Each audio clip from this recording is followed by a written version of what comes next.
Online activity by Russia bots, trolls and automated accounts has increased by 4,000% following the Salisbury poisoning and alleged chemical attack in Syria. Government analysis has identified what they call Kremlin-inspired accounts that repeatedly post messages to spread disinformation and distort the truth. For more, let's bring in Sky's defence correspondent, Alistair Bunkle. So just explain to us what the government is alleging here. Very extensive research they've done with the Atlantic Council, which is a think tank based in Washington.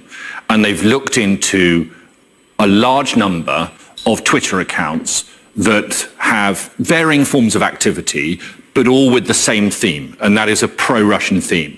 Now, that varies from what you and I would probably classify as a bot.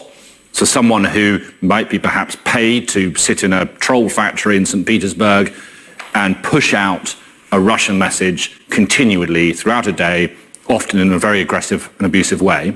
That's on one end of the scale. The other end of the scale is individuals who might be far more independent of thought, but use their Twitter account to prolifically support messages that are anti-British government. And so you've got that kind of wide range of Twitter users that in the last couple of weeks, with firstly in Salisbury and events there, and then latterly the debate as to whether or not to strike Syria, there's been a huge increase in that activity, which has now been identified by the government. And they've named and shamed a couple of these accounts, but just highlighted how this is going on as a Russian tactic. So they've highlighted what's going on. What are they going to do with that information? Well, I mean, it's very difficult because you have to preserve free speech. Quite rightly so, and I don't think the British government, and I'm not speaking on their behalf, but I don't think they would ever aim to do anything but that.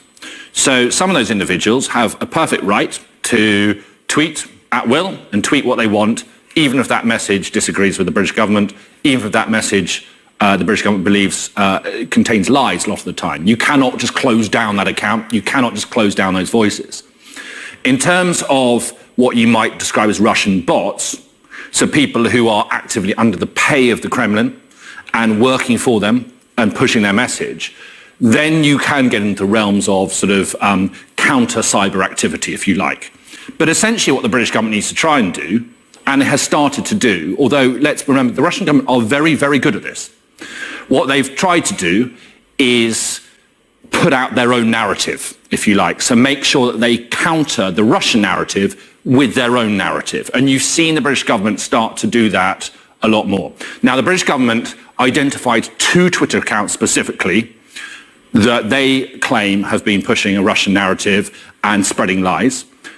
One of them I've contacted, and we have him now live. He's called Ian. Yeah, let's bring in Ian now. Thanks very much indeed for joining us today, Ian. So you've been identified by the government in this research as being a Russian bot, are you?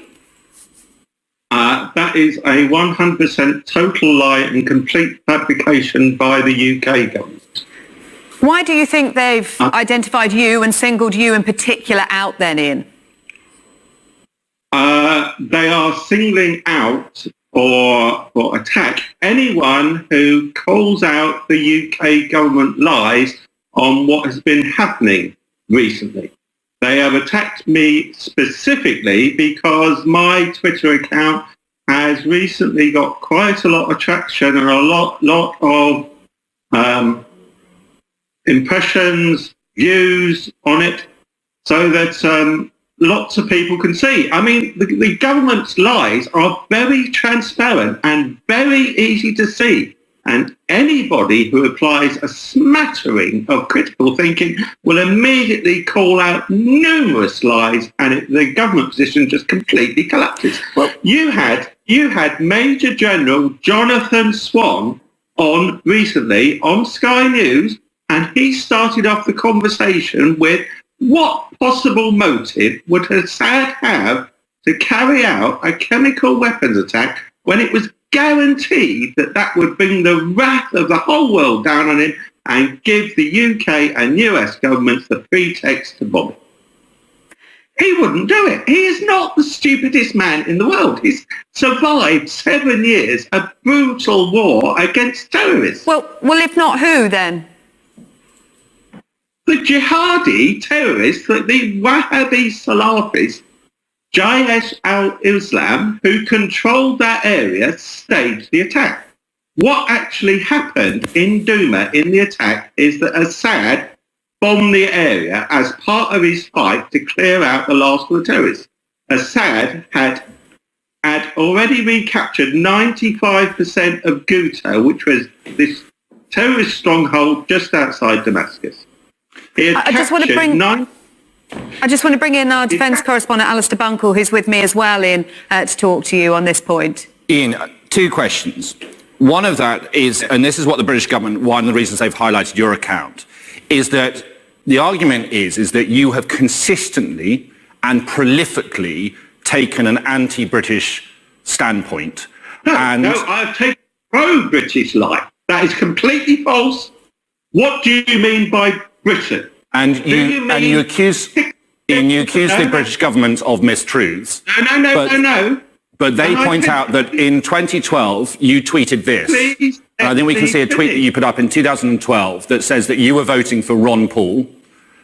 Okay, well, so you were saying you're going to vote for, I voted for Ron Paul, you said, and then a year later in 2013, you tweeted this, which says you are now starting to think about moving to America. Okay, I will shortly be moving to America, which meant that in 2012, you could not have voted for Ron Paul. So they question your authenticity when tweeting. You're trying to cut me off. You're trying to prevent me from speaking, aren't you? No, far away. I was just putting that point to you, but please answer it. Okay. In 2012, I campaigned online for Ron Paul during the primaries. Vigorously. I've got loads of tweets. But you said you were voting for him, and the British government say that you were therefore telling lies in 2012, so why should your account be believed now? And instead of saying I supported Ron Paul in 2012, I said I voted for it. Now, I don't know, I can't remember when I did that one tweet out of the 150,000 that I've done. Let's just get back to the point about today, though, and the accusations today, Ian. You are denying that you're a Russian bot. You're saying you have absolutely no links with the Kremlin. So the material that you retweet, the government's identified 100 posts a day from your account, 1,300 posts in 12 days. How do you check the veracity of the information that you retweet, the people that you're retweeting? Do you know them? Do you have Kremlin contacts? I have no Kremlin contacts whatsoever. I do not know any Russians. I have no contact with the Russian government or anything to do with them. I've got no contact with spy. I am an ordinary British citizen who happens to do research on what is going on in the current neocon wars, which are being fought in Syria at this very moment. I check out what is happening by credible journalists. Now, there aren't any of those on Sky News, and there aren't any others in the whole of the Western media. The only people that are reporting with a voice of reason or sanity or honesty are Peter Hitchens, who's questioned why the hell would Assad use chemical weapons when he's winning, and Tucker Carlson in the US, who said the same thing. Okay, Ian, we are running out of time. I just want to can I quickly ask you, firstly, I would say, we bring you on to give your view to make it balanced, but do you ever worry that inadvertently you might be part of a Kremlin propaganda machine? Inadvertently? No. The question is, what does it mean by being pro-Britain or pro-American? Does it mean being pro the interests of 60 million British people?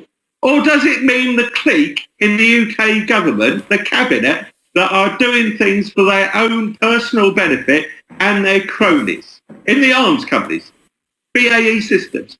Theresa May's husband runs a large hedge fund or private equity fund, which is the largest shareholder of BAE Systems. Do you think BAE Systems went up because Theresa May started bombing Syria? Yes, they did. She's got a conflict of interest. That's one. So I am speaking for the vast majority of British people.